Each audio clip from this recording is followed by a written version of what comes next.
Hi, this is Dr. David Brown, and this podcast is part of a class I'm teaching at Pellissippi State Community College called Introduction to Information Technology. In today's podcast, I'm going to be orienting you to Scratch. There are plenty of good demos out there on Scratch and tutorials to tell how to use it. I'm not really going to repeat those, but I am going to try to give you just an orientation to it to show you how to get started. One of the best places to start is with some of the code that's already been written. If you look at the Scratch site, there's over 1 million uploads of software that have been placed there that you can look at their code and see how they've done things. They've also provided here in the examples that come with Scratch plenty of good examples. I would point you at particularly this daydream animation because I think it points out some of the things that I would like to show you, which are that the use of multiple sprites can make something look complex in Scratch. You can see here in Scratch the sprites are down here, and I'm going to play just a little piece of this to give you an idea of what's going on with it. I think I'm going to click on the sprite that's being moved here and look at how they're doing some of the animation. Animation in Scratch is done basically like flipboard animation, where you flip through costumes to make the character move. And I think this character, there's some more costumes down here that are being made to move. They're just moving through a section of those. By bringing in multiple sprites, they have different costumes. That one's a bird that's being made to move here by just flipping through two costumes and then moving it across the screen. But you can see you can have multiple characters, multiple scripts active at the same time, sound, etc. So I'm going to go back. That one's available under examples. Let's start a new one. And what I wanted to do was just orient you to the system. So we won't save that. So the first thing I like to do is just show you what the different areas here are on the screen. This section right here is where you pick your tools. We can see that right now the motion tools are being displayed, and they're being displayed right down here. So if you click on these tabs, you'll see different tools. These tools are the programming statements that you then drag out onto the script to create a program. When you drag these tiles out, they'll click together, and when they click together, they form a program segment. This area right here is shared between 3 tabs. Scripts are shown here. You saw when we were going through the example there that I was also able to look at the costumes for a character. Let's go ahead and look at this one's costumes. This sprite has 2 costumes, and I can actually switch between them by just clicking on one of the various costumes. And you see out here on the stage, which is where we actually see the results of our scripts, you can see that the character is moving. I can also click on these tiles that are over here to make the character do whatever it is that the tile tells them to do. So I can do those just to play with it, see what's going to happen. That one's one that tilts the character, so let's tilt him a little bit and then tilt him back. You can play with these to see what they do. Some of these have little squares beside them. Those are variables that if you check the square, you'll actually see the result of the variable. So there are some things that are maintained by the system, like the position of the sprite. If you want to use that or look at it, you can actually just display those. It's also possible for you to create your own variables in a program if you need or want to do that. Okay, so this is the stage that you'll see your activities take place in. As we saw in the example here, if we had more than just one sprite, we would see the other sprites here. We also see the stage, which is the background that's being displayed here. What I'm going to do to start off our little program here is I'm going to click on the stage, and I'm going to set a background. So I'm going to tell it on the background, I'm going to import in one of these nature backgrounds. Let's just say this one. Looks like an old Warner Brothers cartoon. I don't really need multiple stages because I'm not going to switch out the background, so I'm going to get rid of this one. So this is our only background. Now I'm going to take the character and move him over here. And what I'm going to do just for this example is just move the character across the stage. And we're going to go in and create a script to do that. Now I can go in here into the motion. Let me select your character. It's telling me I don't have one selected. I can just click here and tell him to move. But what I like to do is make something that's more programmatic. I'm going to have it so that when we click this start arrow, which is usually how you start a script, I'm going to have him move. Okay. Not only really move is not really enough here. What we really want to do is change the look of it, because if we just move him across the stage, he's not really going to look like he's walking. But if we change his costumes, okay, now he's going to change into a different costume. If I click enough here, he looks like he's walking.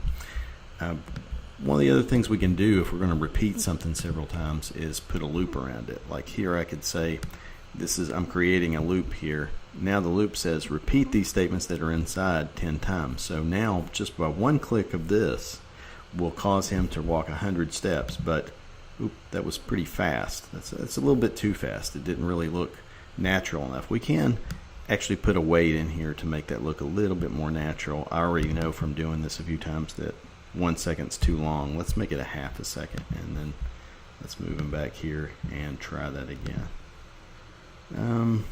Well, that's pretty slow. Let me change it again. Let's make it a quarter of a second and see if that looks more natural. You can play with these values as you. Okay, that's more what I'm looking for there. Okay, so this shows how to create a simple program that responds to the mouse clicks. As far as just clicking on the start flag, it has a loop in it, and it has some program statements in it. You've seen how you create programs by dragging the tiles over here.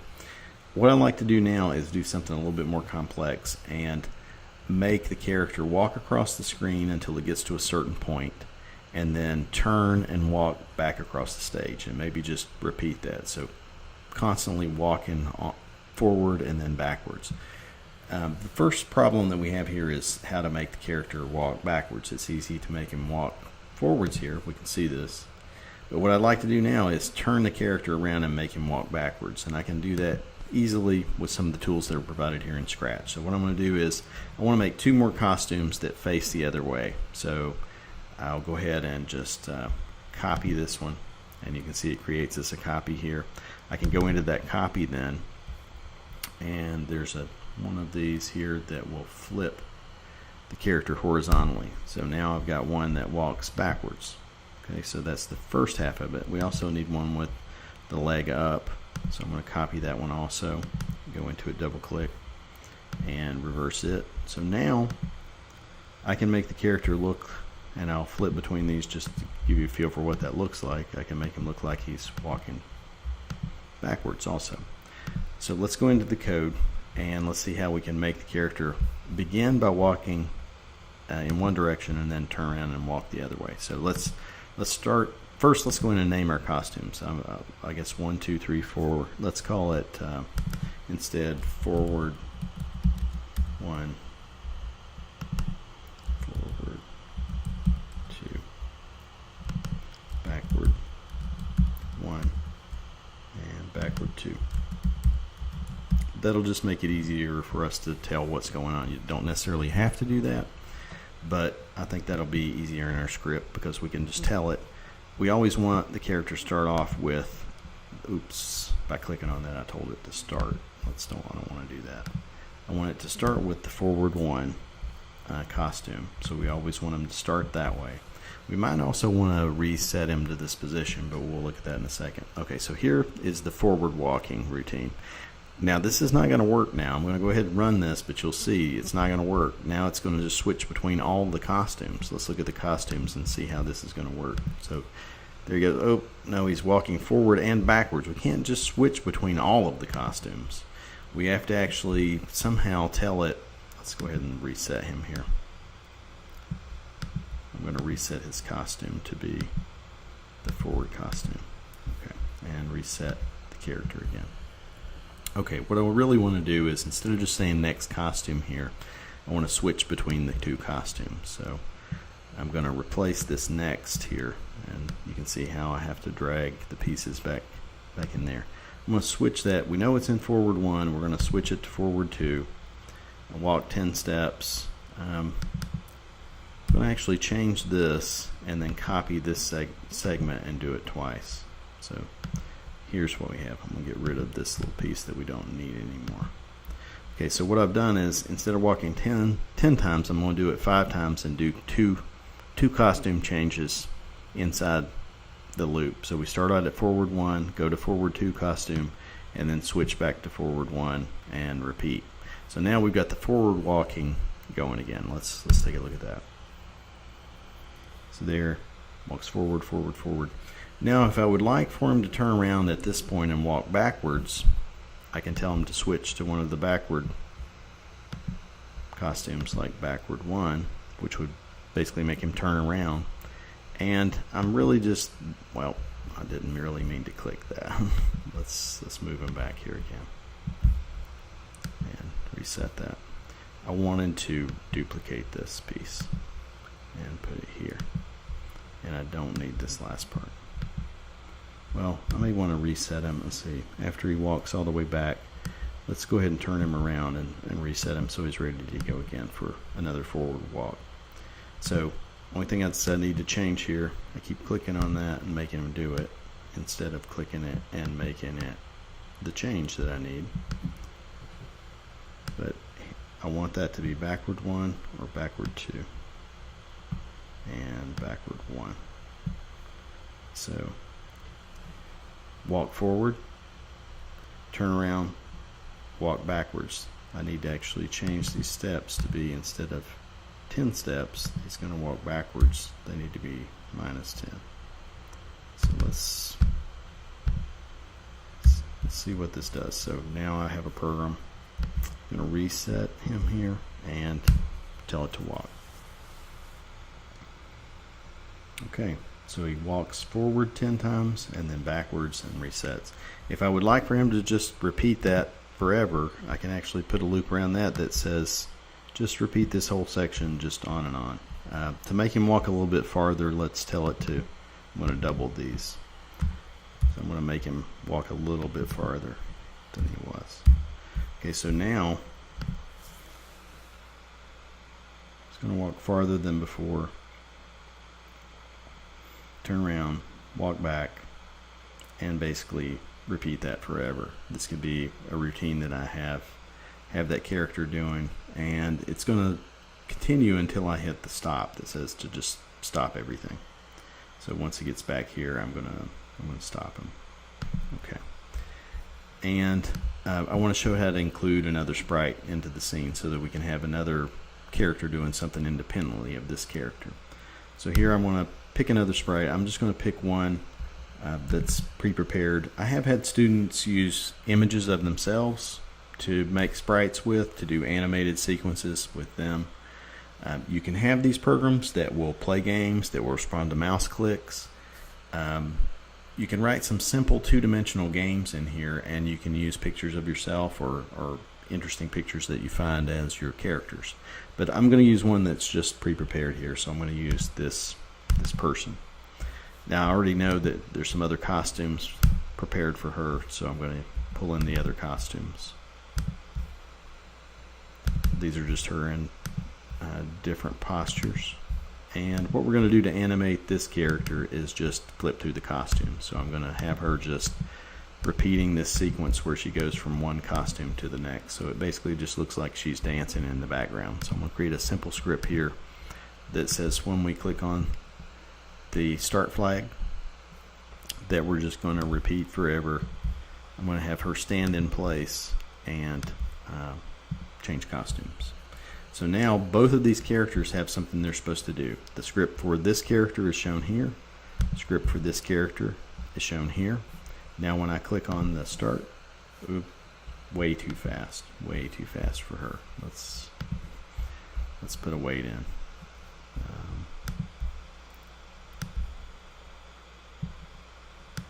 And we'll go with what we had before, quarter second. That may make it a little too much of a lockstep kind of thing between the two characters, but they at least look like they're moving in something like the same speed. This is a very simple animation that I've created here that basically just shows how to do flipboard type animation with characters. You can do many more complex things than this in Scratch. I actually wrote a version of the assembly language simulator in Scratch. If you go up onto the Scratch site and search for me, and are interested in seeing that again, you'll see a version of the assembly language simulator that's written in Scratch. I think it's a pretty powerful environment. It teaches the main programming concepts, which are use of variables, conditional expressions, loops, assignment statements, and really just sequencing. You can also do some primitive kind of function calls in Scratch. The way you do that is in Scratch, if you want to call a function, if you know what that is, I'm not requiring you to use functions in this assignment, but the way you do those is with this call and response algorithm, so that you broadcast a message to the other sprites and they respond to it with this. So you can broadcast one, like let's say I wanted to send a message that said walk to one of the characters. I could have the character then respond to a walk. So one character could broadcast that, or one part of the program could broadcast it and the other one could do something then in response to it. So this one would send the message, and the characters that had a receive section of code would be able to take that and do something with it. So anyway, what I wanted to do was just really orient you to this system. The next thing to do here is just try to play with some of the tiles, create some simple animated sequences. I will put some links up on D2L to some student creations. I've had some pretty creative things done in the past in this class. A lot of those are still up online. Probably if you go to the Scratch site and search for CSIT1110, you'll see a lot of our work up there. You can write some simple games. These are primarily two-dimensional games. It is a limited environment, but it's an interesting one, and it was written in Java. So anyway, I hope you enjoy this. I hope this podcast has helped you to get started, and I'll talk to you again soon.